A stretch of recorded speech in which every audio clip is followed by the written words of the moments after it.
I did not mean for it to happen that way. The steam from the shower still clung to my skin, my hair dripping in slow, teasing rivulets down my bare back. I stepped out of the bathroom, expecting the hallway to be empty, silent, safe. But he was there, Daniel, leaning against the wall as if he had been waiting for me. His eyes froze on me, and in that frozen moment, the air thickened until it felt like we were breathing the same dangerous breath. My heart slammed in my chest. I could feel his gaze travel down my body like a burning trail. It was not supposed to happen, but I did not cover myself. I did not turn away. And when he took one slow, deliberate step toward me, I knew he could not hold back anymore. Before I tell you exactly how I ended up here, I want to thank every single one of you who takes the time to watch, listen, and share these stories. Your comments and your thoughts mean the world to me. Please do not forget to like this video, subscribe to the channel, and share your own experiences in the comments. You never know who might need to hear your story. The truth is, my life before that night looked perfect on the outside. I was 33 years old, married to my high school sweetheart, living in a quiet neighborhood in Charleston, South Carolina. I had the white picket fence, the manicured lawn, the carefully curated Instagram feed that showed my smiling husband, Adam, with his arm around me like he could not imagine life without me. But those pictures lied. Inside, our marriage had been dying for years, quietly, like a slow leak in a tire. At first you ignore it, telling yourself it is fine, you can make it work, you can patch the hole. Then one day you realize you are riding on something completely flat, and every mile you travel is damaging everything beyond repair. Adam had stopped looking at me the way he used to. He came home late, his phone glued to his hand, his laughter reserved for whoever was on the other end of those texts he would never let me see. The only time he touched me was for obligatory kisses in front of friends or family, and even those felt rehearsed. And then there was Daniel. Daniel was Adam's older brother. 40 years old, broad-shouldered, with a voice that could drop a room into silence. He was nothing like Adam. Where Adam was charming and quick with words, Daniel was quiet, deliberate, and steady. He worked with his hands, restoring old houses and antique furniture. His palms were calloused, his shirts always smelled faintly of cedar and sawdust. I had never looked at him in that way, until the night he moved in. Adam's mother had fallen ill, and Daniel had offered to sell his own home in Atlanta to move closer and care for her. For a few weeks, while he searched for a place, he stayed with us. I told myself it was harmless, family helping family. But that was before the nights in the kitchen, when I would find him making tea in nothing but a pair of loose sweats. Or the afternoons when he would fix something in the house and my eyes would follow the way his shirt clung to the curve of his back. The night it happened started innocently enough. Adam was out of town for work.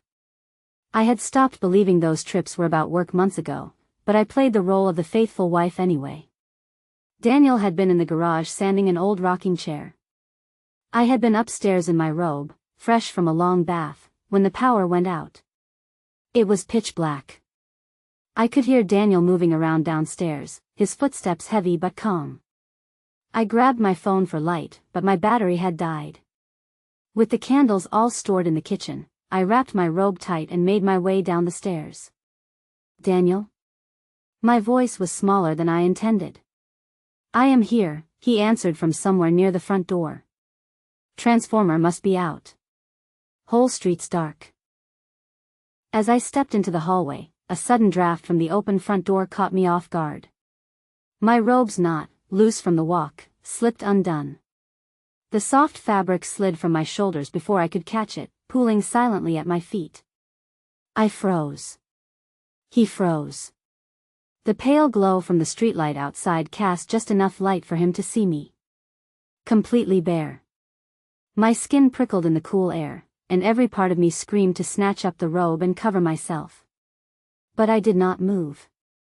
Neither did he. His eyes traveled down my body slowly, not with the hunger of a stranger in a bar, but with something heavier, restrained. His jaw flexed like he was grinding down 100 words he could not say. Leah, my name left his lips like a warning. Or maybe a plea.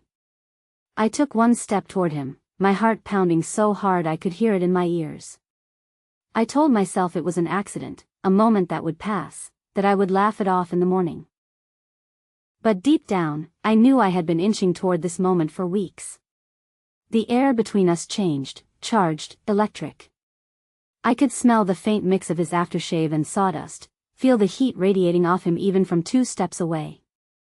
My breath came shallow, my chest rising and falling faster. Adam, I began, but stopped. Saying my husband's name felt like breaking a spell.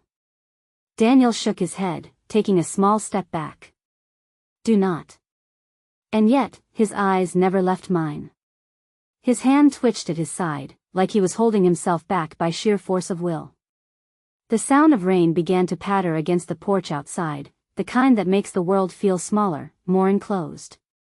I do not know what possessed me, but I bent to pick up the robe, slowly, deliberately, giving him every second to look away if he wanted. He did not. By the time I straightened, my pulse was racing so hard my whole body trembled.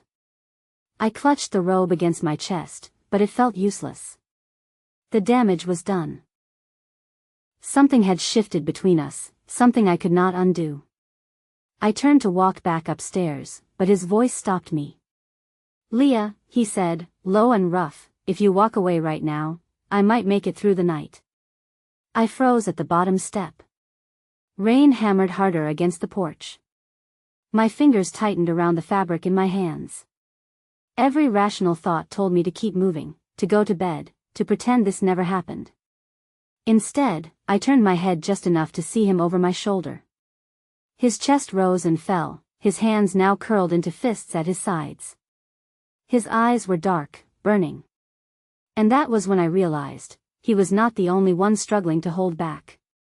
I took one more step toward the stairs, and then stopped. Slowly, deliberately, I let the robe slip from my hands for the second time that night. This time, I did not pick it up. And I swear, I heard him take that first step toward me. I heard it, his foot hitting the first step toward me. It was not rushed. It was deliberate, measured, like he was crossing a line he knew could never be uncrossed. The sound of the rain on the porch faded into nothing. The only thing I could hear was the rhythm of his steps and my own breath, sharp and shallow. By the time he reached me, we were so close I could feel the warmth of his body seeping into mine. My skin tingled from the nearness alone. I could smell that familiar mix of cedar and soap, the scent that had haunted me ever since he moved in. Neither of us spoke. Words would have ruined it. His hand lifted slowly, hesitating at first, like he was giving me one last chance to pull away. But I did not. My body betrayed my mind, leaning into his touch as his fingers brushed my bare shoulder. That single touch sent a rush of heat through me so strong I had to grip the banister to steady myself. Leah, his voice was low, strained, like he was holding back a flood. I looked up at him. The hallway light from the street barely touched his face, but I could see the war in his eyes. He wanted to stop. He wanted to move forward. He was as trapped as I was. This is wrong, I whispered, my voice shaking. He nodded, but his hand slid from my shoulder to the curve of my neck, his thumb grazing my jaw. I know. I should have ended it there. I should have pulled the robe back on and gone upstairs. But instead, I closed the space between us and felt his breath on my lips. The first kiss was not soft. It was desperate, two people holding back for too long, finally letting go. His mouth was warm, tasting faintly of the tea he had been drinking earlier. My hands moved without thought, gripping the fabric of his shirt, pulling him closer. When his arms wrapped around me, I felt the difference instantly. Adam's embrace had become cold, perfunctory. Daniel's held me like I was something he could not risk losing. It broke something in me.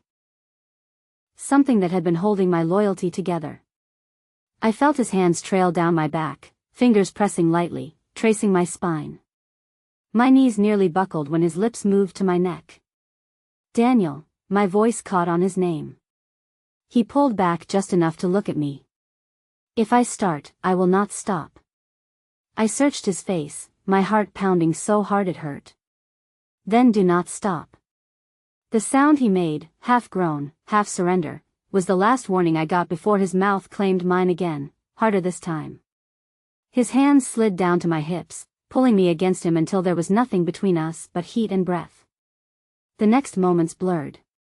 I remember the creak of the stairs as he guided me upward, the way the rain pounded harder outside as if urging us on. My robe lay forgotten on the floor, a silent witness to everything we were about to do. When we reached the bedroom, he hesitated in the doorway.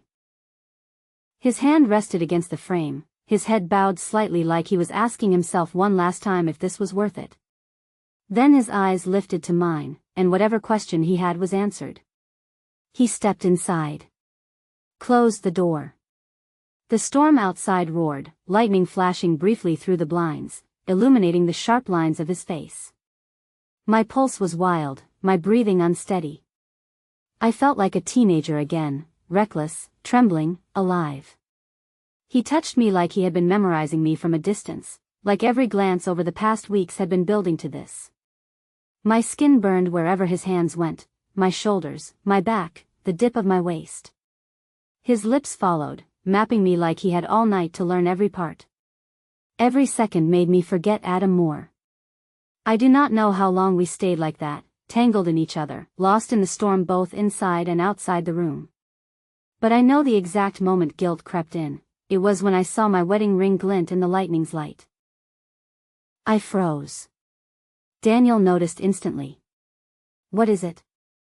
His voice was rough, his hand still resting against my hip. I stared at that band of gold like it was a shackle. We cannot. But even as I said it, my body betrayed me again, leaning into him, craving the very thing I knew would destroy us. You want me to stop? He asked, his thumb brushing over my skin. I met his gaze. No. That was it. The last wall crumbled. We crossed the line so completely there was no way back. Every kiss was a deeper wound, every touch a stronger pull into something I knew would burn my entire life to the ground. And I did not care, not then. When it was over, the storm outside had quieted to a soft drizzle. The air between us was thick with what we had done. I lay there, staring at the ceiling, my mind a tangled mess of pleasure and panic. Daniel sat at the edge of the bed, running a hand through his hair. He did not look at me when he spoke. We cannot tell anyone. I know. My voice was barely audible. He finally turned, his eyes searching mine. And this, it cannot happen again. I wanted to agree. I wanted to promise him this was a one-time mistake. But the truth was, even lying there in the aftermath, I already wanted him again. Before I could say anything, headlights swept across the wall, slow, deliberate. The sound of tires crunching on gravel followed.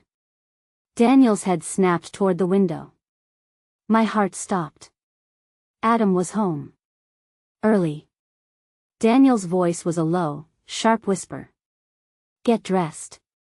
Now. The front door opened downstairs.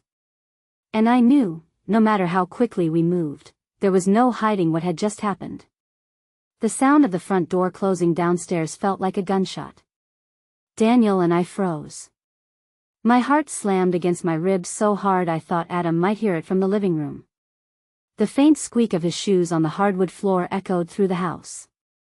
Daniel was already on his feet, pulling his shirt over his head. Leah, move, he hissed, his voice tight with urgency. I scrambled for my robe. No, not the robe, it was still on the floor downstairs. My clothes from earlier were strewn across the floor, tangled with his. My hands shook as I yanked them on, my breath coming fast and uneven. I felt like a child caught doing something forbidden, only this was worse, so much worse. Adam's voice carried up the stairs. Leah? You awake? I shot Daniel a panicked glance. His jaw was clenched, his eyes locked on the door. He whispered, go. Into the bathroom. Now. I obeyed, slipping inside just as Adam's footsteps hit the top of the stairs. I pressed my back against the cold tile wall, holding my breath.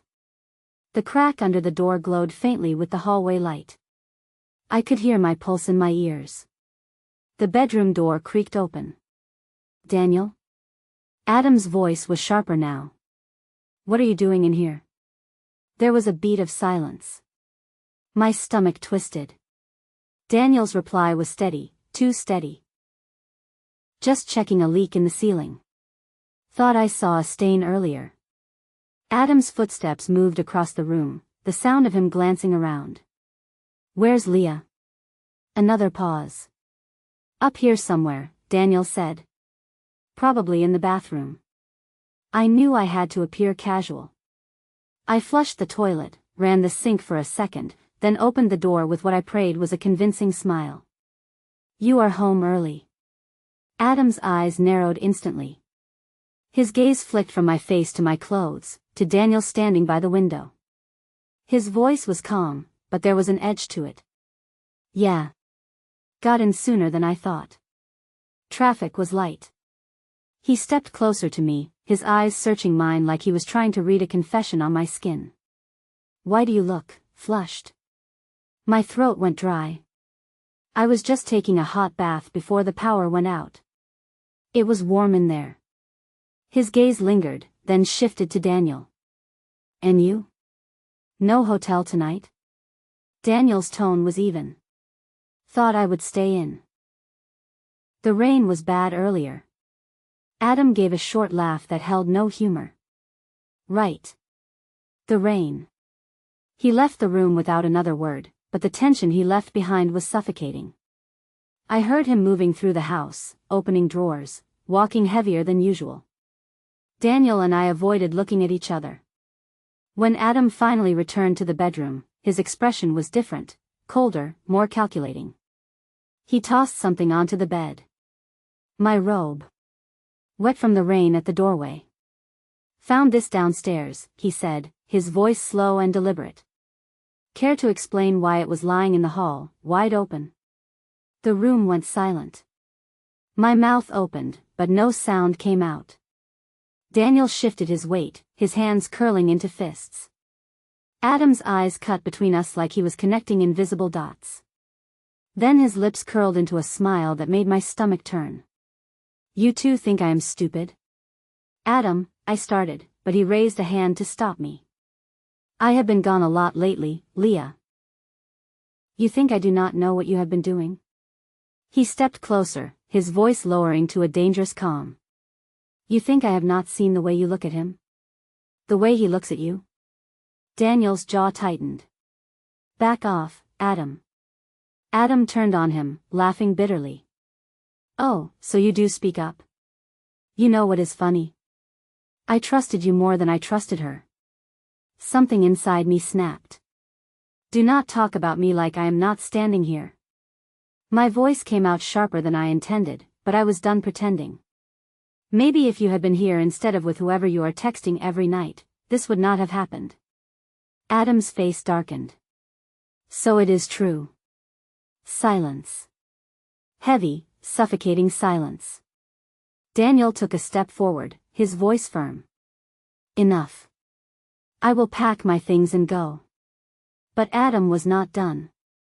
His voice dropped, slow and venomous. Oh, you are going to go, all right. But first, Leah's going to explain to me how long my wife has been screwing my brother. The words hit like a slap. Daniel flinched, but I could not answer. Because saying it out loud would make it real, and real meant my marriage was dead. Adam's phone buzzed in his pocket. He glanced at it, smirked, then looked at me. You know what's poetic? I was with someone tonight too. Guess betrayal runs in the family. And just like that, the floor seemed to vanish under me. I staggered back, my hands gripping the doorframe for balance. You, what? He shrugged like it was nothing. Maybe now we are even. Daniel moved toward me, his hand brushing my arm, but I stepped back. Everything felt wrong, too loud, too sharp, too bright. My marriage was over. My secret was out. And now I had to face the fact that none of us were innocent. Adam headed for the stairs. Sleep well, Leah. You will need it for tomorrow. Tomorrow? I asked, my voice trembling. He glanced back with a smile that made my blood run cold. Divorce lawyer. 9 a.m. Adam disappeared down the stairs. Daniel stood frozen in the bedroom doorway. And me? I was left staring at the robe on the bed, knowing it was not the only thing that had been stripped bare tonight. What would you have done that night? Would you have walked away, or taken that step? Drop your answer in the comments, I read every one. And if this story had you hooked, do not forget to like the video, subscribe for more raw and intense stories, and share this with someone who loves a good twist.